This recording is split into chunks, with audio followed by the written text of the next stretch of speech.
My name is Professor Noaha Charney, and I'm a best-selling American author, professor of art history, and award-winning columnist.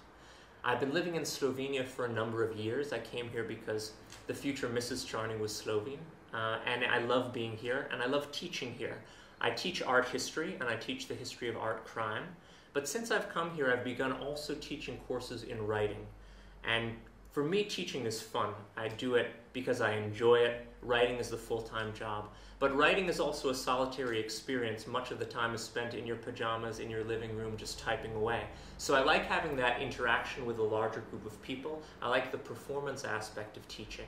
And it's very important to me that when I teach, I do so in a way that is approachable, conversational, and doesn't make for a big distance between the professor and the students, but it's more like a bunch of people sitting around discussing things, giving advice. And I've learned all sorts of tricks of the trade of how to be a professional writer that I wish someone had told me early on.